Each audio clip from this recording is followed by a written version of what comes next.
নমস্কার বন্ধুরা, আপনারা দেখছেন মার্কেট কথা। চলুন শুরু করা যাক। আজকে তো বাজারে প্রায় সবদিকে লালই লাল। বড় কোম্পানিগুলোর অবস্থা তো আরো বেশি খারাপ। নিফটি ফিফটি প্রায় 253 পয়েন্ট, অর্থাৎ প্রায় 1% ডাউনফল দেখা গেছে। মার্কেট ওপেন হয়েছিল প্রায় 25,641 এবং নিম্নতম একবারে নিচে পর্যন্ত গিয়েছিল 25,327 পর্যন্ত। আর পরবর্তী সময় লাস্টের দিকে কিছুটা পরিমাণে রিকভার হয়েছে এবং বিএসসি সেন্সেক্স এর কথা যদি বলা যায়, সেন্সেক্স এর থেকে বেশি ধুলাই হয়ে গেছে। প্রায় 974 পয়েন্ট পর্যন্ত পড়ে গেছে। প্রায় 1.17% পর্যন্ত পড়েছে। যদি বলা যায় লো কত পর্যন্ত গিয়েছে, পুরো 81,934 পর্যন্ত গিয়েছিল, কিন্তু পরবর্তী সময় আবার হালকা রিকভারি হয়ে ক্লোজিং করেছে। অন্য নিউজ দেখে নেওয়া যাক। টপ গেনার্স কোল ইন্ডিয়া এবং ইডিএফ ইন্ডিয়ার মধ্যে পার্টনারশিপ হয়েছে to build renewable power plant and pump storage hydro power project south এশিয়ার মধ্যে। নেক্সট, জেএসডব্লিউ স্টিল প্রায় 1.27% গেইন করেছে। মেটাল সেক্টরে মোটামুটি ভালোই ইনভেস্টমেন্ট হচ্ছে। নেক্সট, এনটিপিসি প্রায় 1.04% গেইন করেছে। পাওয়ার সেক্টরে মোটামুটি কেনাকাটা চলছে। টপ লুজার্স, আইটি সেক্টরে তো প্রায় পুরো লাল করে দিয়েছে। আইটি সেক্টর থামার কোনো নামই নেই, পরপর নেগেটিভে ক্লোজিং হচ্ছে। টেক মাহিন্দ্রা প্রায় 6.17% পর্যন্ত ডাউন দেখা গেছে। প্রচুর পরিমাণে সেল অফ হয়েছে এবং এসসিএল টেক প্রায় -5.83% পর্যন্ত, কারণ কি মার্কেটে সব দিকেই সেল অফ চলছে আইটি সেক্টরে এআই এর কারণে। টিসিএস 3.56%, প্রায় 52 উইকের লো পর্যন্ত হিট করে গেছে। এর কারণ কি? আইটি সেক্টরে এরকম হওয়ার কারণ এআই এর বিষয় সবাই জানে। Next, best performing sector Nifty metal sector +0.9%, মোটামুটি ভালোই পারফরমেন্স দিচ্ছে কদিন ধরে।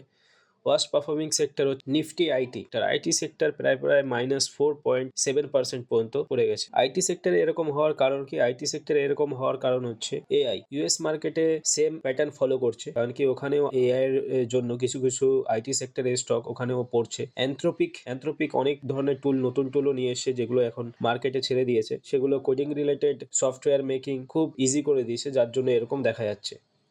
নেক্সট, ব্যাংক নিফটি প্রায় -1.10% পর্যন্ত ডাউনফল দেখিয়েছে। আজকে ব্যাংক নিফটি পড়ার পেছনে এইচডিএফসি ব্যাংকের খুব বড় অবদান রয়েছে।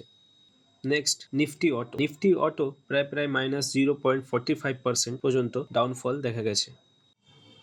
নেক্সট, নিফটি এফএমসিজি +0.19% পর্যন্ত গেইন করেছে, মোটামুটি ঠিকঠাক পারফরমেন্স।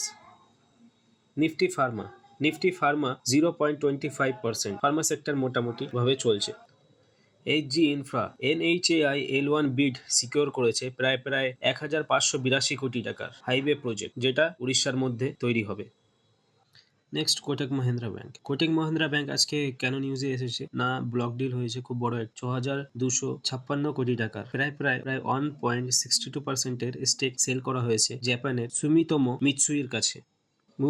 মুবিকুইক আজকে প্রায় 5% র্যালি করেছে। এর পেছনে কারণ কি? এর পেছনে কারণ হচ্ছে বিএসসির তরফ থেকে অ্যাপ্রুভাল পেয়ে গেছে তাদের স্টক ব্রোকিং বিজনেসের জন্য।